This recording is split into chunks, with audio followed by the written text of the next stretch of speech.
से भी हमारे यह जो कल सहमति काफी ऐतिहासिक है, क्योंकि दोनों पक्षों के लिए ये जरूरी था कि वो अपनी अपनी पोजीशन छोड़ कर यहाँ तक पहुंचे। और हमारे लिए ये इसलिए अच्छा है कि अभी ये क्लैरिटी आ गई है कि कितना फिस्कल इंसेंटिव हमें इस प्रोजेक्ट में रहेगा, और जिससे हम अपने आगे के इन्वेस्टमेंट्स को काफी फर्म वे में देख सकते हैं। रिफाइनरी काफी एडवांस्ड है, रिफाइनरी काफी अच्छी चल रही है, और अभी जो यूएसए से जो पहला क्रूड का पार्सल आ रहा है जो इंडिया में, वो भी पारादीप रिफाइनरी में जाएगा। सो पारादीप रिफाइनरी देश की पहली रिफाइनरी होने जा रही है जो अमेरिकन क्रूड को प्रोसेस करेगी। सो यही मैं आप सबको बताना चाहता हूं, और स्टेट गवर्नमेंट को, माननीय मुख्यमंत्री को, माननीय केंद्रीय मंत्री को, स्टेट गवर्नमेंट के अधिकारियों को, पेट्रोलियम मंत्रालय को मैं धन्यवाद देना चाहूंगा कि हम लोग इस स्थिति तक पहुंच सके। और मेरे को उम्मीद है कि इसी तरह का माहौल बना रहेगा स्टेट गवर्नमेंट के साथ भी।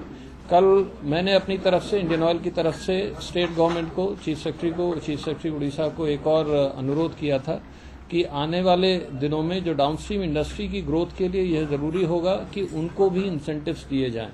वो वैट के टर्म्स में हो सकते हैं, चीप पावर के टर्म्स में हो सकते हैं, ईज ऑफ डूइंग बिजनेस के टर्म्स में हो सकते हैं, क्योंकि डाउनस्ट्रीम इंडस्ट्री के लिए ये बहुत जरूरी है कि छोटे छोटे स्मॉल स्केल, मीडियम स्केल की इंडस्ट्री आए। सो उनका, जिसका उन्होंने आश्वासन दिया कि जैसे समय आएगा वो उसको पॉजिटिवली देखेंगे और उस तरह के इंसेंटिव्स कंसीडर करेंगे। सर, दो क्वेश्चन है। एक तो जो 2004 का जो एग्रीमेंट था उसको क्या आप रिवाइज करेंगे? सेकंड क्वेश्चन है, ये जो 2016-17 के लिए आपका रहा 700 और 1500, 2017-18 के लिए क्या होगा? कोई रेशियो आपने फाइनलाइज किया कि कोई आर्बिट्ररी डिसीजन? देखिए, पहले जो हमारा ये, अगर हम ये एग्रीमेंट नहीं था, ये बेसिकली एमओयू था, जो we can say binding MOU था। उसमें टोटल 8 इंसेंटिव्स थे। उसमें कुछ इंसेंटिव्स ऐसे हैं जो परपेचुअल हैं, कुछ इंसेंटिव्स ऐसे थे जो 30 साल के लिए थे, कुछ इंसेंटिव्स ऐसे हैं जैसे जो वैट डेफरमेंट का इंसेंटिव था, ये 11 साल का था। जैसा मैंने आपको पहले बताया कि बाकी 7 इंसेंटिव्स एज इट इज हैं। और जैसे एंट्री टैक्स था, क्रूड एंट्री टैक्स गवर्नमेंट ने बोला था कि हम नहीं लगाएंगे। अभी नए जीएसटी रूल्स के हिसाब से क्रूड पे एंट्री टैक्स नहीं रहेगा। सो कुछ चीजें समय के साथ अपने आप बदल जाएंगी, लेकिन इसकी वैलिडिटी कहीं ज्यादा है, 11 साल से कहीं ज्यादा थी। अभी जो हमारा, उसमें 2 चीज समझने वाली है कि एक तो पहले जो हमारा वैट डेफरमेंट था, ये 100% वैट डेफरमेंट था। अगर हमारा इस साल ना वैट का रेवेन्यू जो अमाउंट चेंज हो सकता है, वो अगर हमारा पेट्रोलियम प्रोडक्ट का रेट चेंज हो जाता है तो अमाउंट चेंज हो सकता है। अगर मेरा सेल की क्वांटिटी बढ़ जाती है, खपत बढ़ जाती है, तो उसका अमाउंट चेंज हो सकता है, या गवर्नमेंट कोई नया टैक्स रूल लाती है तो उससे चेंज हो सकता है। पहले वो ओपन एंडेड था। अगर हमारा 3000 करोड़ आता है, 3000 करोड़ का डेफरमेंट था। अगर 5000 करोड़ किसी साल में आएगा तो 5000 करोड़ का डेफरमेंट था। अभी उसको बांध के 700 करोड़ पर एनम पे रोक दिया गया है। सो 700 करोड़ का भी कैप है किसी भी साल में के लिए अभी हमारा। सो अगर ज्यादा कंजम्पशन होता है, ज्यादा रेट बढ़ा है, अगर रेट रेवेन्यू ज्यादा होता है तो वो स्टेट के खाते में जाता है। इंडियन ऑयल को जो इंसेंटिव है वो 700 करोड़ पे कैप रहेगा। लेकिन स्टेट गवर्नमेंट ने इसमें हमें ये कंसिडरेशन दिया है, पहले जो 11 साल तक था अभी ये 15 साल तक एक्सटेंड कर दिया है। तो ये बेनिफिट बजाय 11 साल पे खत्म होने के अभी 15 साल। तो 15-16 का जो हमारा पहला साल का जो हमें बेनिफिट 700 करोड़ का जो इंटरेस्ट फ्री लोन मिलेगा, वो हम 15 साल पूरे के बाद 16वें साल में हम उसको रिटर्न करेंगे। सो ये सारा पैसा लौटाया जाएगा, लेकिन इंटरेस्ट फ्री 15 साल के बाद सरकार को लौटाया जाएगा। 2016-17 तो हो गया, 17 आपका रेवेन्यू आएगा टैक्स कलेक्शन से, 700 जाएगा डेफिनेटली जो लोन होगा, जो रेस्ट जाएगा एज रेवेन्यू। अभी जो स्टेट गवर्नमेंट के साथ, of course state government formal orders इसके लिए इशू करेंगे, लेकिन जो अंडरस्टैंडिंग बनी है कि हम हर महीने उनको टैक्स पे करते जाएंगे, और वो क्वार्टरली जो हमारा जो साल का 700 करोड़ है उसको every quarter interest free loan के टर्म्स में हम स्टेट से लोन लेते चले जाएंगे।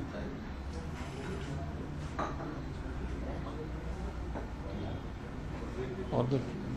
सर, ये जो एग्रीमेंट जो इसको एमओयू बोलते हैं, ये क्या दोबारा इसको रिवाइज कर देंगे? जो अगर दोनों पक्ष किसी भी एग्रीमेंट की बात करें, किसी भी एमओयू की बात करें, अगर दोनों पक्ष किसी रिवाइज कंडीशन के लिए तैयार हैं तो it can always be amended. तो नहीं, it was a written agreement, और फिर रिटन एग्रीमेंट दोबारा उसको अमेंड उसका साइन किया जाएगा। सो इसको अमेंड करके हम लोग दोबारा दोनों पक्ष साइन करेंगे। Thank you. ओके सीधासख प्रतिक्रिया वरिष्ठ अधिकारी जे रही आईओसीएल पक्षर प्रतिक्रिया सामना को आसूला पुणी थे फेरुची आम सहित सहित दिलीप विषय उपस्थित अच्छा सहित विषय जो कथा आप तर्जमा करुले प्रकृति में यह एमओयू भितर ना किंतु ये हूँ स्पष्टीकरण सामना को आसूची परवर्ती समय आमेंड कर संशोधन है उभय पक्षर सिग्नेचर बा उभय पक्षर स्वाक्षर हुए सामना को आसो किंतु आउ गोटे कथा आम जब तर्जमा करवा जो तथ्य सामना को आसूची जदि रेवेन्यू बढ़ुची राजस्व बढ़ुची आईओसीएल रिफाइनरी से अधिकांश अंश जदि 700 कोटी टंका वार्षिक गोटे कैप करा जाए अर्थात सीलिंग पॉइंट 700 कोटी टंका रखा जाए ताठू अधिक जदि राजस्व आसुची एवं से सीधा सड़क राज्य सरकार पाखक आसो ये गोटे दिग अन्य दिगटी है जो पूर्वर पूरा संपूर्ण भाव छाड़ कर दिया जाइथिला वर्तमान 700 कोटी गोटे सीलिंग अमाउंट हेबा द्वारा राज्य रे किछि राजस्व आदाय होबार संभावना तैयारी होउछि की नहीं देखंतु जो परिवर्तित परिस्थिति आपण देखिबे विशेष किसी लाभ होनी राज्य सरकार कहीं पेट्रोल एवं डीजल दर बर्तमान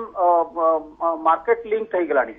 एवं विश्व बाजार रे तेल दर आ वृद्धि पाइबो यार संभावना बहुत कम कारण सेल रो जो तेल आसीबा परे वर्तमान तेल दर को आउ ओपेक कंपनी माने कंट्री माने आउ कंट्रोल करि परिबनी तेणुक तेल दर आ वृद्धि पाइबनी तेल दर यदि वृद्धि न पाइबो राजस्व राज्य सरकार वृद्धि पाइबनी जमती आपण कहउतिले जेटा होची ad valorem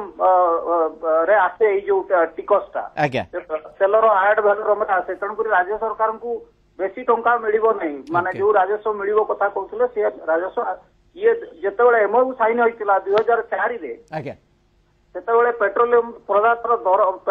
crude oil price पाखापाखि $100 ऊपर थिला आजिका दिन रे 40 टू 50 भितर रहउची सेतिकी टंका राजस्व मिलिबो नै 700 कोटी टंका वर्ष को भी हायर साइड रे लागुची एवं द्वितीय कथा देखंतु एठी जो कथा से कहउचंदी अमेंडमेंट कथा अमेंडमेंट करबा को बाध्य काहे कि जीएसटी रूल आसिला परे राज्य सरकार गोटे निष्पत्ति नेबे ता ऊपर काहे कि एबे आपण देखिथिबे जे हिली जो राज्य गुडिको तांकु जो टैक्स रिवॉर्ड दिया 2027 पर्यंत ता उपरे केंद्र सरकार कैबिनेट रे गोटे डिसीजन नेकरी कहिले जे हम फेरेइबु से टंका तांकु सेही बोली राज्य सरकार पाखरे वर्तमान बहुत बड़ स्कोप अछि एई एमओयू को अमेंडमेंट करिया पय जीएसटी रेजिम रे ताकु अमेंडमेंट करिया पय राज्य सरकार पाखरे 100% फ्रीडम अछि एवं तान पाखरे अधिकार अछि एवं जो कथा से कहउचंदी जो एग्रीमेंट हबा को जाउची से एग्रीमेंट हुए तो स्वागत योग्य होई थाइपारे उभय पक्ष को किंतु राज्यर सेतरे विशेष किछि लाभ होबार नाही किंतु को परिप्रेक्षी रे से तो विषय मु ब्रेक पूर्व गोटे आपनकर प्रतिक्रिया नउची तापर मु ब्रेक को जिबी को परिप्रेक्षी रे कुआ जिवो जो कथा पूर्वर चुक्तिबद्ध भितर चुक्ति होता जे 11 वर्ष छाड़ करा 11 वर्ष जो गड़ीगला बर्तमान राज्य सरकार चिंता करते कर लगे अधिक कि राजस्व आसो से नहीं चिंता करा बर्तमान पुणी 15 वर्ष एक्सटेंड करा संपूर्ण भाव पाखापाखि 700 कोटी जो कथा कहते 700 कोटी जाए छुईवा संभावना बहुत क्षीण रही तो राज्य आम कौ परिप्रेक्षी आशा करवा राज्य